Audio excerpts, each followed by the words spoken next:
Hello and welcome to the Creative Jungle podcast. I'm your host, Sam. And I'm Diana. And we're all about bringing creativity to life and business. With each episode, we'll be speaking to creators, inventors, entrepreneurs, and how they've lived creative lives and brought creativity to their business. Let's begin. So, today on the podcast, we have a very special guest, as always. His name is Josh. He is an inventor and an entrepreneur. He's made this amazing coffee alarm clock. Very stylish coffee alarm clock, raised nearly £1 million on crowdfunding, on Kickstarter and Indiegogo in his early 20s. And then he had to go off and get the thing made, get it shipped to over 50 countries all over the world. So we're very excited to chat to him and find out all about crowdfunding, how he runs a business, how he designed it. It's absolutely beautiful. He's a really, really talented product designer. So how he thinks about that, what his creative process is there. So tune in. I love that you called it the Barry. I didn't know that was its little nickname. It sounds like like a pet you want to have in your house and be with all the time.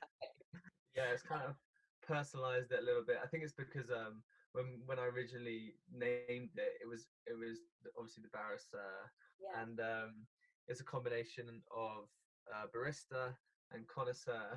I never knew that. Nice. I love that. Yeah. But I think a lot of people kind of struggle to pronounce it. So some people say the Bariseur as if it's like a dinosaur, and some people say other things. So I'm just like, look, let's just call it the Barry, and everyone Barry. Yeah, that really sticks in your name, the Barry. And you designed it at uni, didn't you? Was it like a university project, or how? Yeah.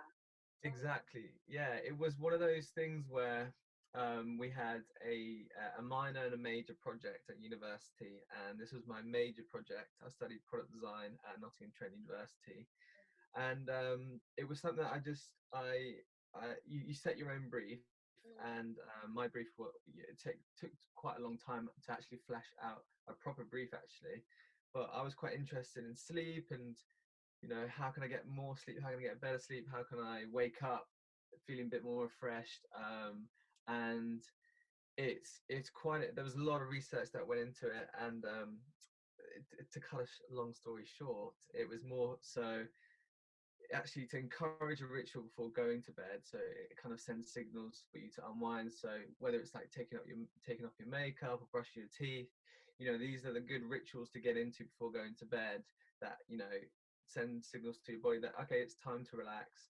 And so I wanted something that encouraged you to do something before going to bed and to get you off your phone, to stop that blue light kind of keeping you awake at night, which isn't good. And then something that was better than a blaring phone alarm or an alarm clock that just sends kind of stress cortisol signals in the morning to your body.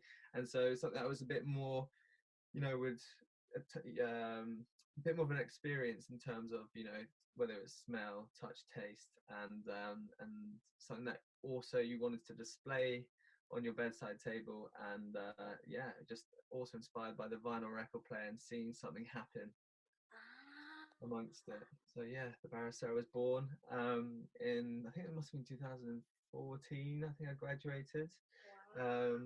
Sent out a just put it on my website, and people kind of went from there. People were getting in touch. And how did you make your first one? Did you just like gather local materials? Like, how did you even make a prototype? Did you make a prototype, a working one? Yeah, so it was actually really important for me to want to make something, because at the end of the year we go to like new designers, and I wanted something to be present so people could come and touch and be interested in what I was doing, which should hopefully I get more of a chance and an opportunity to speak to potential people I could work for. And so I made an original prototype. It didn't work. It was just kind of an aesthetic piece, and I proved the concept of how it would work. And then I actually used that prototype that I made at university to then raise money on Kickstarter. Oh, really? Yeah. You mentioned that you got some emails when you put it on your website, but I remember back then kind of if you wouldn't mind, just say like how many was it? Because it was thousands, wasn't it? Right? It wasn't just 5 people email saying I love what you designed. It was mad. I learned how to do a press release from a regional design internship that I was at with in my year off, and I just put a press release together, sent it out to things like Yanko Design, Hype Beast, things that I really liked, and then they published it online, linked to my website, and then I started getting 50 to 100 emails a day being like, I want this product, how can where can I buy it? And then I was kind of panicked. I was like, what's going on here?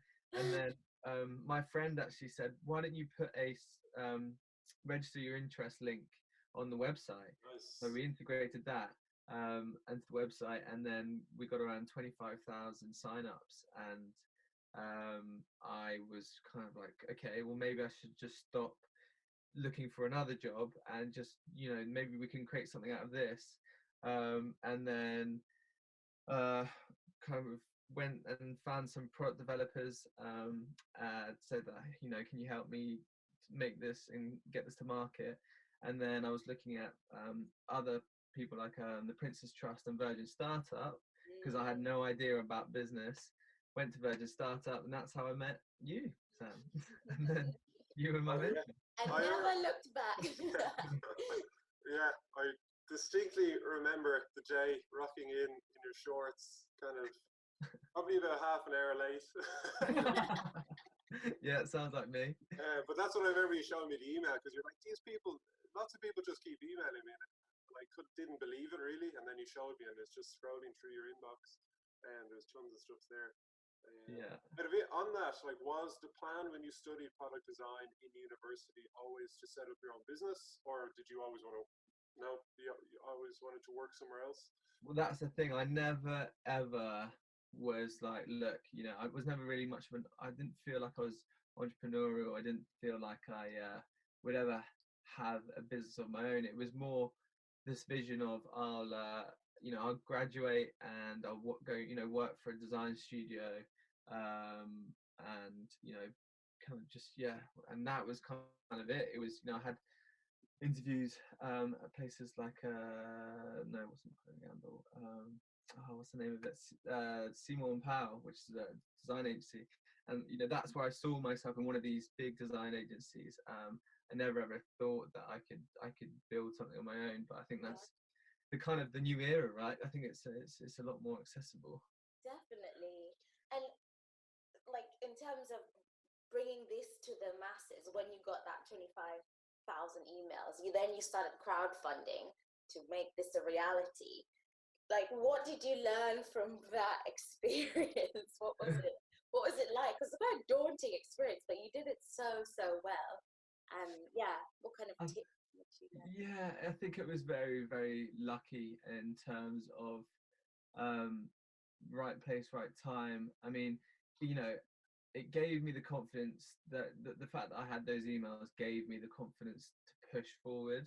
I think I can't imagine how difficult it is for people who don't have that kind of confidence from their products to push forward and go on the platform, because it is a brave thing to do. And so in terms of what I learned, I think the first things first, I guess, is to get all your costs right, as much as possible. This is obviously something that Sam and me and you went through a few things, and having I guess you don't need a business plan, but you need some sort of these are the costs. Okay, so what do we really need to raise? And then it's like, okay, maybe add 20% buffer on that, just because it's never ever going to be that much. No. It's always going to be more. And so just understanding the cost of things, trying to get as much quotes of whether it's your product or people's time. I think that's the most important thing. And then having a really good video, so it can kind of cut through the noise that you find yourself scrolling through on social media, and then just trying to build the hype, and try and make sure that people are really, really interested and ready for the launch. But this time around, I've definitely seen that it's most certainly the platform itself Kickstarter or Indiegogo that really does a lot of the work for you, which is really good. That they built such a great community on there, which, you know, if the product really resonates with people, you will hopefully see some backing, which is good. Yeah. What was that like when you pushed the button to go live on the campaign? What was that journey like? Was there an influx at the start and it took a couple of weeks, or it was horrible. I mean, I think I've definitely suffered from a bit of PTSD from this whole really? it's just been, it was really, really stressful because it was kind of just me. I mean, you know, it was good because I had a good support network around me, whether it was my dad, who really helped with just kind of keeping a bit of a level head on me, helping out with like contracts, helping out with kind of, even he didn't know about Excel, but we'd be sitting together and, you know, and we'd be trying to figure out costs and stuff. And, you know, I met some guys through Virgin Startup, actually, Mouse, who also started with Virgin Startup, and surrounded myself with them who knew a lot about kind of getting products to market. And so it was really important to like build that kind of, you know, structure around you, support network that you could kind of rely on and give you the confidence to push forward. I think that's a really, I really love that point, and I'm definitely realizing that more and more. Like the more you try new things and like go way outside your comfort zone, it's so much, it's just that much easier when you have people around you who are either doing the same or a little bit ahead of you. And you're like, okay, cool, we can do this together.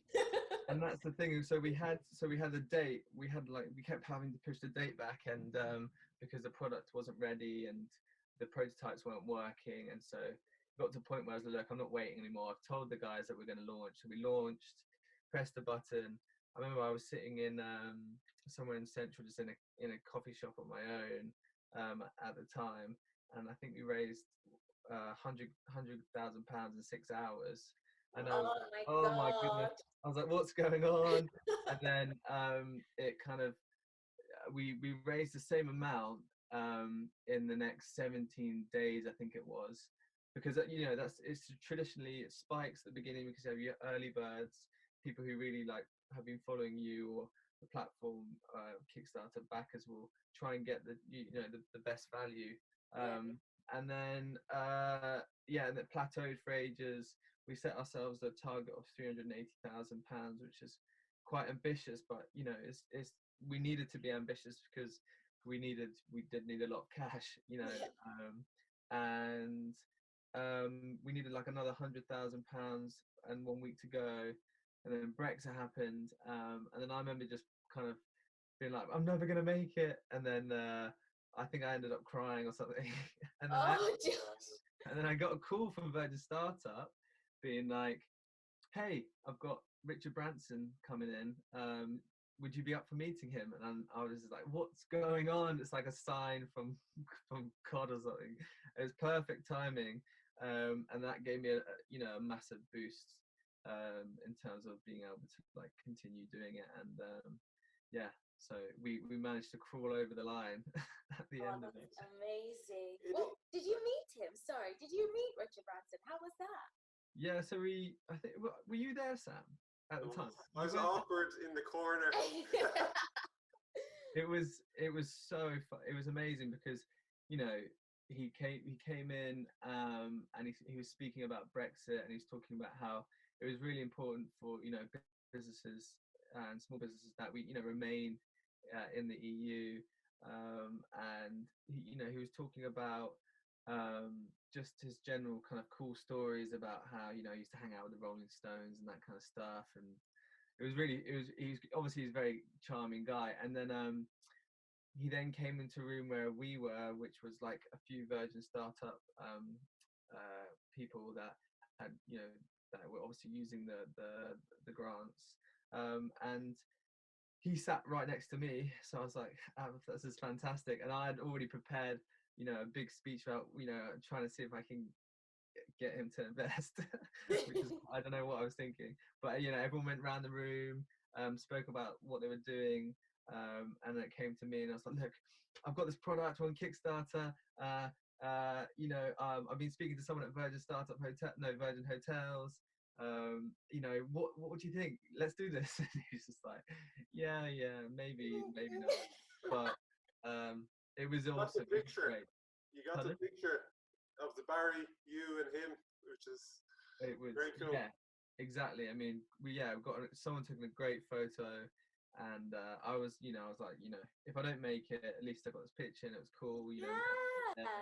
And you know what? Kudos to you for just going for it. You have to just those opportunities, because it's such a cool product. It'll stick in his mind. Oh, thank you so much. You'll see it somewhere. We can get one. Maybe you can get one on Necker Island if you haven't sent one already. Yeah, exactly. In the Virgin Red colours. Especially now, I know your latest model it's more for tea, or it's obviously does coffee, but does tea. It sounds like he's a big tea drinker. Yeah. So might especially like it. Yeah, exactly. But yeah, it is amazing, and I'm sure you still find it now with startups, that just when you're trying to do something good, and when you're at your lowest point, something always tends to happen. Yeah. Like some lucky break, or somebody gets in touch, or somebody leaves a nice review, or an opportunity comes up from some random place that you thought had gone dead. It is, it's amazing that there's kind of this. It has made me really believe in some sort of energy where, I don't know, there's something out there, but I've had it a few times when I've just been at my lowest of low, and you know, something's come up, whether it was, you know, there's always been ups and downs in this whole process, and you know, there's times when I'm like, oh, what's going to happen, like, is this even going to be a sustainable business? And then, so you know, we'll get like an email from like Harrods, for example, be like, hey, we want to get you in, and you're like, oh yes, that's exactly what I needed.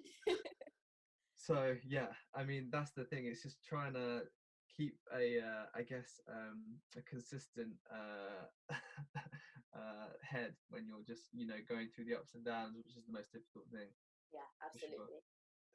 So on marketing, your products have been featured on CNN, Fox News, the Today Show, the Gadget Show this morning, tons of different places, before the crowdfunding launch, during the crowdfunding launch, since. I know you mentioned about sending out a press release kind of early on when you did your university project, but do you have any tips, I guess, for people listening about how to get in the news or on these websites? Yeah, I mean, it's a really difficult one. I mean, I must admit, I think it has been quite. I've been really lucky with the response.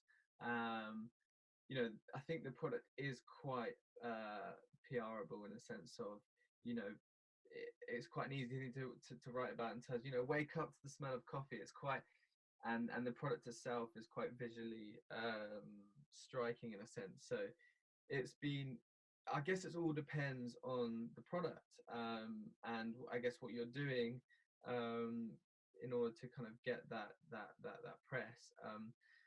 So yeah, I mean, obviously I had the press release that I sent out, and that kind of snowballed, which was really nice. We now use a PR agency that helps out a lot, and so they kind of get us into bits and bobs, and so you can obviously do it yourself. And I tried my hardest, and I think we definitely did get.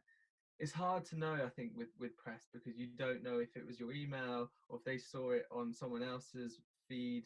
It's really difficult unless you have that, you know, email kind of communication. Yeah. So it is quite a difficult one, but I think it's just persistence, and you know, hopefully something will stick. And you know, someone will really, you know, like I said, resonate with your story, and hopefully, you know, post about it somehow. Yeah, but in terms of the news, I mean, the Fox News one was the craziest one because I didn't know what was going on there. I think they thought I was like a design studio, but at the time I was working at my home as like a tree surgeon. I didn't know anything about it, but I needed a summer job, and that was that. No way. Yeah. So. So funny. Okay, so marketing hacks. is the next question that I have here. So you've obviously benefited a lot from the PR side of things. The business has evolved a little bit now. I know you still use crowdfunding, but is there other general kind of marketing things that you found particularly useful for what you do? Yeah, I mean, so in terms of when we're, creating videos and stuff, I think it's always really important to show. I'm thinking as a product person, right? So that's what I do. So I just know about product, and so showing the product in the first 3 to 5 seconds is really important in a video, just because you want people to be able to understand what is they're looking at, and people are scrolling through Facebook and everything, whatever it is, and you've got to try and grab their attention, and I guess cut through the noise. So I mean, for example, I've worked with the likes of the Mouse guys who do phone accessories. They're protective, but they're also, really beautifully designed in terms of the materials that they use. Yeah. But their marketing was very shocking in terms of throwing phones off a building, that kind of stuff. So that shocking marketing works for them, but it wouldn't work for for me. I couldn't just throw like a coffee machine out the window. And I mean, that probably would get attention, but I don't know in terms of being on brand if that would work. But so it's definitely different to, I guess, whatever the product that you're trying to sell, whether it's sustainable and trying to really talk about that narrative of the materials and so on and so forth, and in a very, I think, in more of a visually impactful way, because even if you're talking on a video, people don't listen to videos because they got the sound off, and so just trying to, I guess, communicate as much as possible and get that feedback from the online community. But I think I'm still very much learning about the marketing side of things, but I think just generally feedback and analytics in terms of what works, what doesn't work. You can see on Facebook, okay, this video, even though it looks similar to this, was getting more attention. So what is it in this video, and keep refining until you see something that works. And so testing is really important, for sure. I love what you said there, because see, marketing is the golden question, right? Like, if you knew how to perfectly market any product, you would do well. But I think what you said there, the 3 things you said there, are so important. It's not rocket science, but I think you kind of lose sight, or at least I've lost sight of it many times. But yeah, videos, definitely, just, it's so much easier to hook somebody in that like 3 seconds of attention that they catch your ad with a visually enticing video. And testing and then refining, like really being rigid and making sure you look at every single thing you put out and go, why did that work so well? And I mean, it's so easy to just keep putting out stuff, and I've definitely found myself doing that with MYO, and then you go, actually, wait, I'm just running around pumping content and not even really. I think that's the thing, right? So I've learned a bit more. I'm very emotional, so I'm not a very rational person.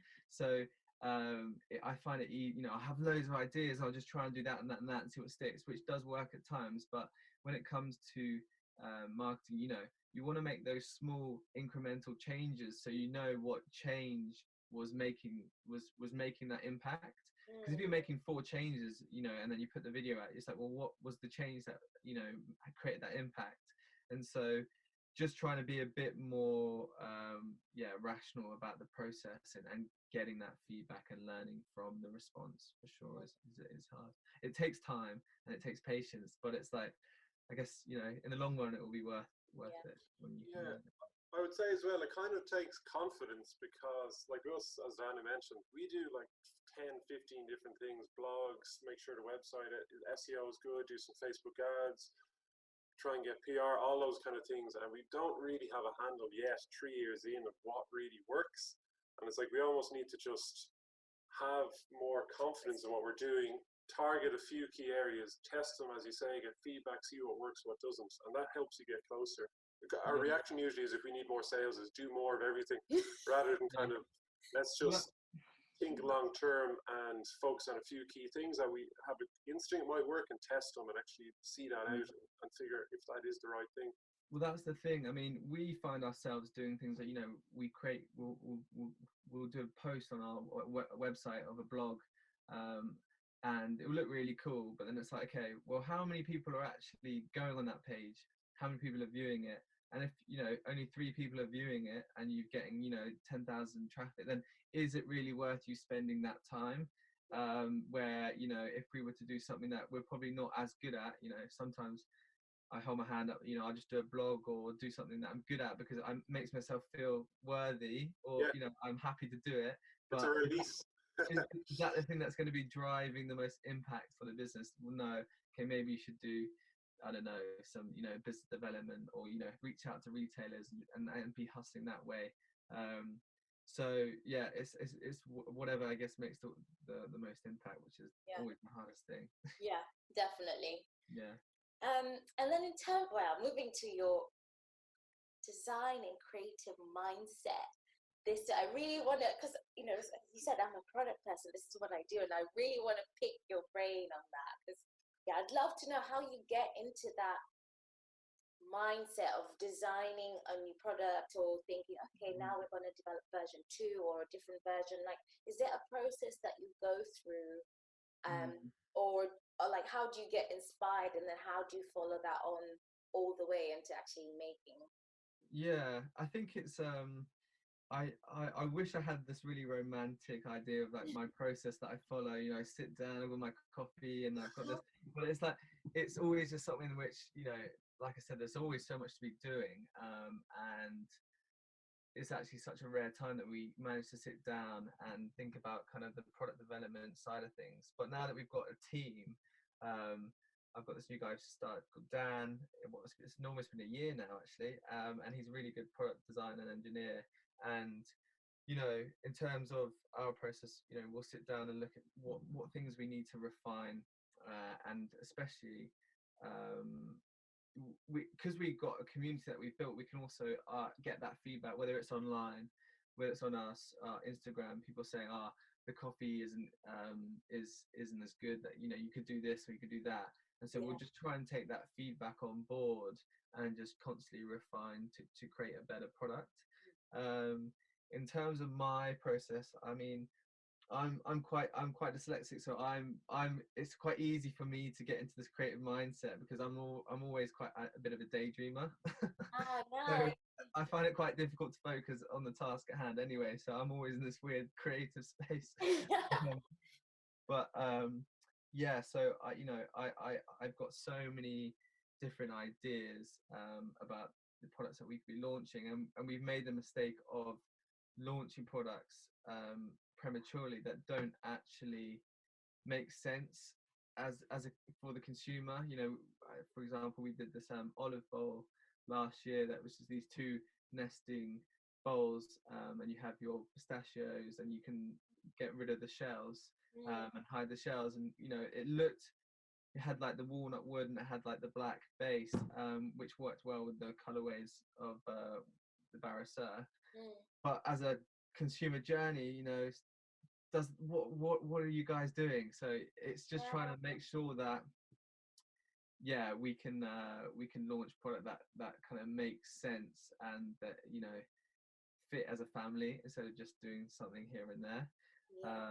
So yeah, I don't think I've answered your question, but no, you have. It's that being in, like, always, I say, always having that space to daydream and being in that space. I think that's actually a really important point, because I'm the same. I get really excited with like loads of different ideas, and then it's like, and it's nice to have that time to entertain them. But then again, it's like marrying that with okay, what makes sense to the customers we're serving and our current customers, and sometimes all of these don't match. Exactly. I mean, it should always come from like a frustration or a problem that you're trying to solve. So, you know, even with you guys, I guess the frustration was, you know, wanting to have that space for, you know, for people to get creative, because we don't give ourselves enough time in order to, you know, to do so. So just coming from that frustration and that problem, I'm kind of working backwards. And in terms of my philosophies, I think that always comes down to just trying to be honest with what you're doing. And so there will be honesty with the design that we do, trying to show the water boil, and it's more function that drives the form of the design for us. But we also want to have a bit of fun and be a bit charming with it. So that's kind of, I guess, our philosophy a little bit. I love that. Yeah, makes a lot of sense. I love that. Fun and charming. Works for me. Functional, fun and charming. What is the hardest part of designing a piece of hardware? Because anyone I know that makes hardware, it's just on another level to building anything else. I think there's so many components. If you're shipping in from China, you're dealing with suppliers who are very far away. How have you found that journey, I guess, from the very start, and how is it currently? Yeah, I mean, I think from what I know now, I probably wouldn't have done what I've done. So I think it was really important to actually not really know, in terms of having that naivety to originally just start. In terms of the difficulty with hardware, it's hard. It's really hard. It's in the name, dummy, get it? I mean, I was like, oh, as if I've done this, I've gone down this route, what was I thinking? But it just takes such a long time to get to market, because obviously for me, we would create the product in terms of the aesthetic. We try and improve the concept. We don't design the software. We do this, and then we give it to our factory and / suppliers and say, this is kind of what we want to do. They will design it for manufacture, make sure that the if it's made out of plastic, that it fits in, it will have certain draft angles to fit within the metal tooling. The software they'll design to complete the tasks that you want completed with the product. And I guess it's having that understanding of manufacturing, which will then guide the design. But it's also quite good to not have that knowledge, because then you're not limited, you're not boxed in, and so you will create something out of the box, which if you've had that knowledge, you might not necessarily have done. And then so you've got all that, and then in terms of logistics, I think this was the most stressful thing, because I didn't know what was going on. I think the biggest issue was the whole import, duties, VAT, and just speaking to people that actually know what's going on. We had some accountants that we don't work with anymore, but they said that we didn't need to be taking into consideration import VAT, and so we didn't cost for that, and then we got stung with like a £20,000 bill at the end of it. Oh my god. So it's just these little lessons that I guess you learn, and that's why a lot of hardware companies probably don't necessarily make money in the first 2 years, because you're failing and using all the profit margins that you probably would be making on mistakes. But I think it's just trying to speak to the right people that have made the mistakes before, and in order to learn and kind of guide you to do the right thing. But it's kind of a process of when you need to do something, figuring out as you go, unfortunately. But if anyone needs any help, reach out, I can help. I've done some. Last piece on that, how did you find kind of going to China and that kind of thing? That must have been a bit crazy, kind of going out there and trying to figure out how to find a supplier and all that kind of stuff. Yeah, well, I was working alongside, like I said, the mouse phone case accessory team, and they already had a base out in China, and so they'd already created a bit of a network. So I went out there, and they'd already kind of found the right suppliers and factories for us, which thank God, because I don't know how people do it, but I guess using people who've already built those connections is really important, because they've almost kind of vetted those factories as well. you know, there's such a range of factories out there that I actually wanted to go visit and see for my own eyes, where it was like a bad factory, probably, you know, not good conditions, to really beautiful factories that, you know, we're proud to be a part of, that was almost like a car assembly line that you see in like Europe. And so it was certainly eye-opening. It was, yeah, and so it's amazing to get that experience, because I think that's something that as consumers we don't really get a grip of, you know, how things are made, where they come from, and understanding the cost of things. And, you know, we see it when we do our online marketing on Facebook. You know, we get loads of people saying like, how much for this coffee machine? 300? What? You can just go to Argos and get one for 20 quid. It's like, yes, you know, it's people, it's so hard for if you don't come from that kind of product background to understand what goes into making a product. And I think, you know, like anything, more education on that is really important. It's the same with fashion, where clothes come from and why they're so cheap is because of the labor that, you know, is cheap, and so hence why the clothes are cheap. And so we've got to really strike a balance there as a consumer and be a bit more conscious of that. So yeah, I think I went again off tangent there. Sorry. No, makes sense. And I like the tip about kind of almost finding somebody in the UK that's working with people in China or in factories, and kind of leveraging that a little bit, rather than trying to go direct and try and visit lots of factories. Like, go to people that are doing it. And learn from them. And I think especially in the startup community, people are very open and helpful generally, to kind of share those connections and kind of share learnings. 100%. I've actually been blown away by the community. I mean, actually, in the UK, in terms of hardware, it is such a small community, and, you know, just reaching out to people, you will be surprised about the response and how much people are willing to help. And so, yeah, I guess don't be afraid to reach out to people, because I think those people have also gone through that pain of not knowing who to approach, and so they understand. A little note on who has brought you this podcast.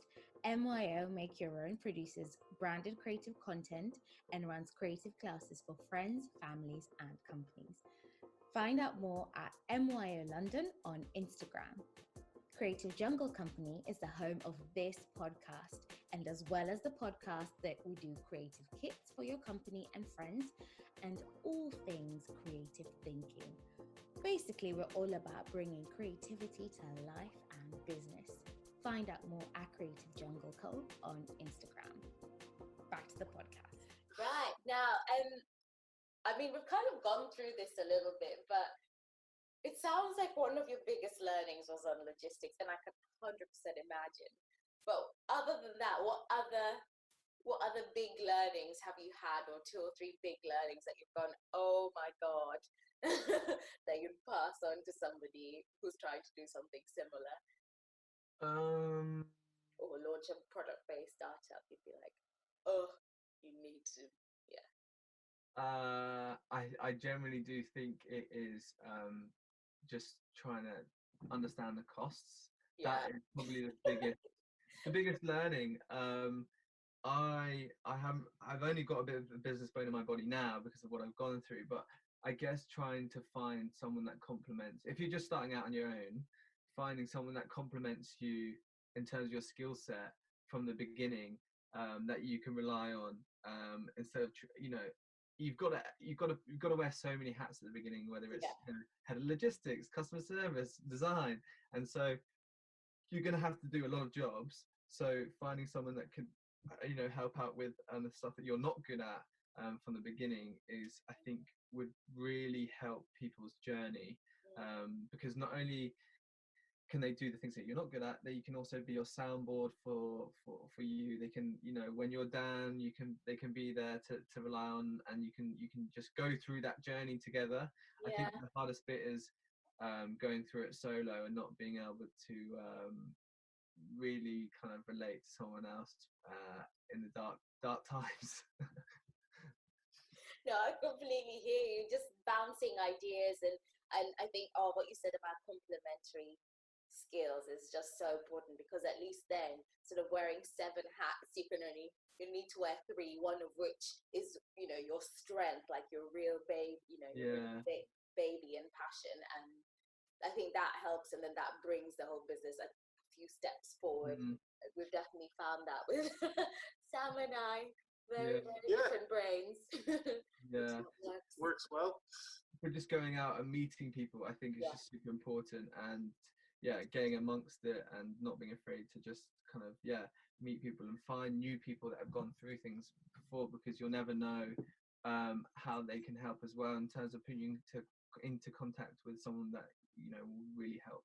Yeah, I really love that. I actually saw a quote, can't remember who it was from, but somebody was basically saying that the default of people, of human nature, is to be hopeful, and we just forget that when you just think, oh, I'm just struggling on my own. But the default of people is actually, I can help. Like, it costs you nothing, you know, a bit of time to help. And it's just having we're quite confidence. social animals at the end of it. At the end of the day. Yeah. So we have a question from a listener called Olivia, who loves the Barry. I'm still getting my pronunciation wrong. So she loves the design of it and wants to know, what products are you thinking of over the next 5 to 10 years? What's in your brain? What's percolating in that? Well, we're gonna have to sign some NDAs here. Yeah. We've got some really exciting stuff. We've obviously just launched another Kickstarter, where we've got a wireless charger that can plug into the back of the Barry's through the USB port. The wireless charger is made out of recycled aluminium and FSC sustainable kind of timber on the top. So it's quite cool. It kind of matches the colorways of the Bariseur. We've also got this manual brewer, which has that sort of similar aesthetic to the Bariseur, but allows people to use the product in the kitchen. It's a lot more affordable in terms of, I think it's around £39, I think.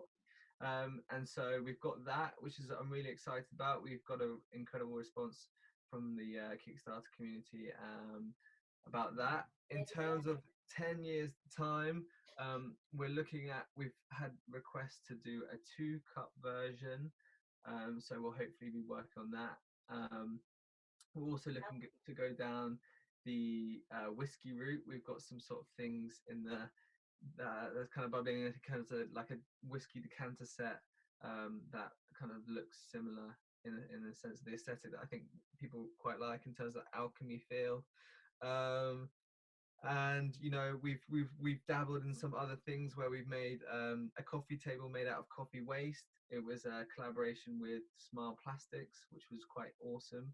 That's awesome. So there was a frustration when I saw, went into the coffee shop, got a flat white, as we were talking about the other day before, and they banged the coffee grounds into the bin, and I just kind of was like, well, I wonder where that's all going. And I think it's quite good now, because they've created structures where they pick up the coffee waste, and I think they can use it for fertilizer, but it's still quite damaging to the environment in terms of the methane I think it lets off. But we are working with a company called Smile Plastics that they actually created the material, compacted it into a kind of slab material, and with 30% recycled plastics to give it that rigidity, and we've made a kind of coffee table out of it, which I'm really happy about. But it's like in the literal sense. yeah. Awesome. I really want to see that. I think that's a really cool idea.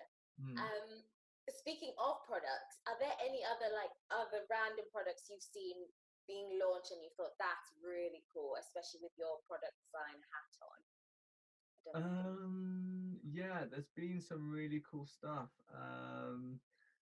I'm becoming a lot more, I guess, I think, sustainable in terms of the way I'm thinking, and and there was this one, I think, I can't remember the name of the products or the brand, but there was this they launched on Kickstarter a few last month, the month before. It was these bottles that you have your spray for washing up, whatever. And instead of buying new bottles every time, you just have the same bottle, and you just fill it up with a kind of dissolvable tablet. So, and you just mix it with water from the taps, and then it's just it's the bottle, and you just buy the tablet. So it's quite an awesome idea.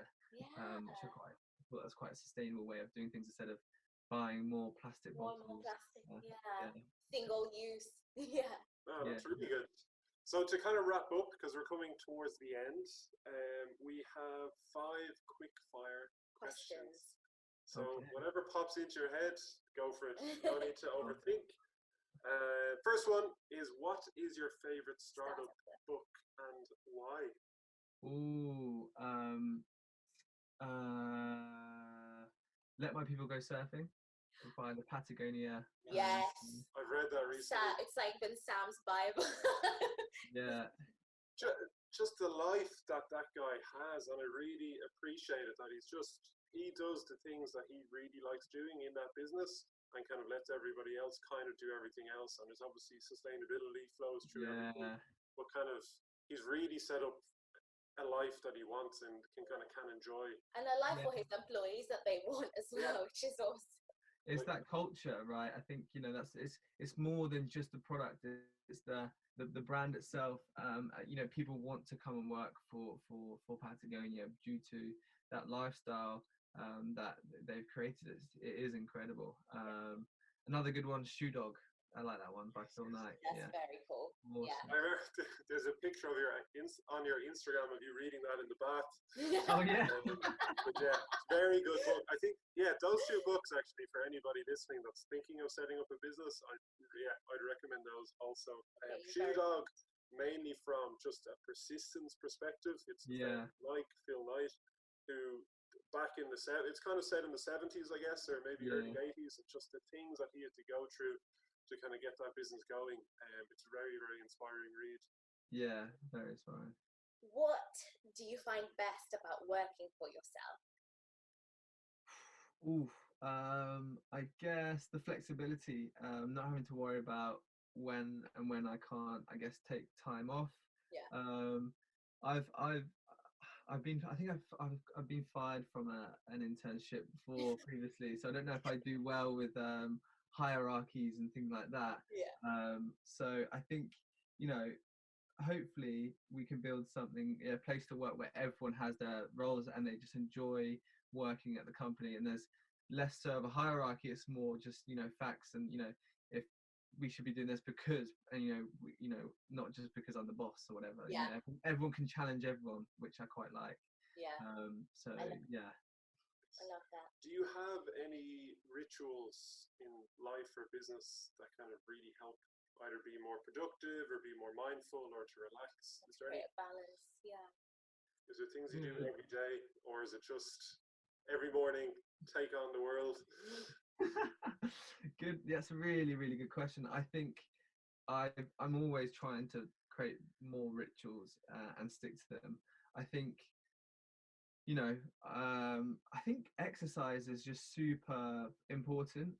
So recently we just finished running 250 kilometers this month for charity. Wow. And that ritual of running every day is probably not good for my knees, which is it's fine, but even just having a time, I was like, right, I've actually got to step away now, because you know what it's like. You can just work and work and work, have your laptop open, answer emails, but you really need to force yourself to step away and go running, whatever it's going to be.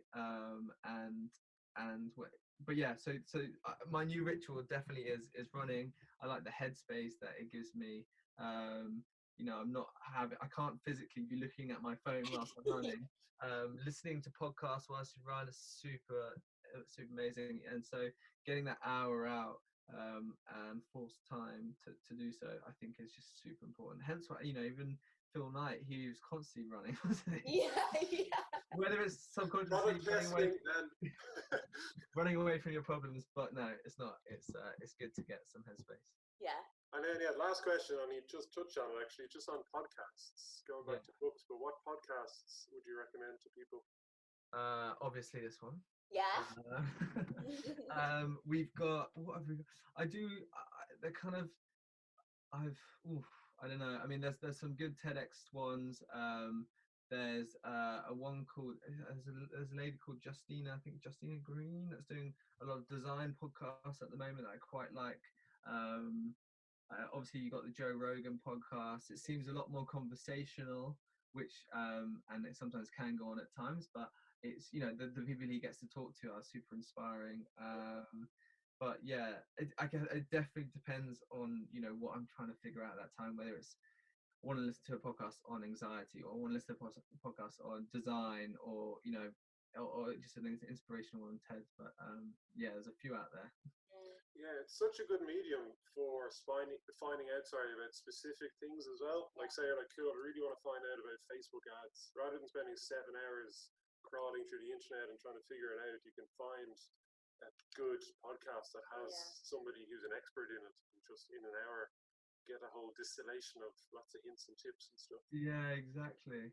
We found How I Built This really good, in case you haven't listened to that, but just for if you're starting. It's so good, isn't it? Yeah.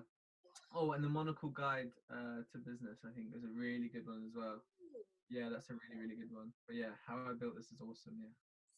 So to wrap up, I guess, firstly, thank you so much for taking the time and for sharing the story. I think everybody would have learned a lot.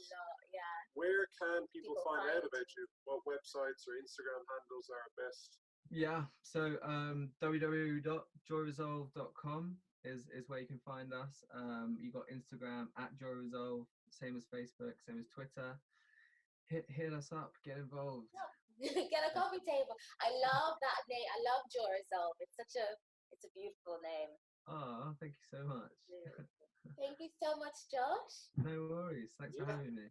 Good luck on your next Kickstarter campaign. Yes, Make sure you guys check it out. Thank you.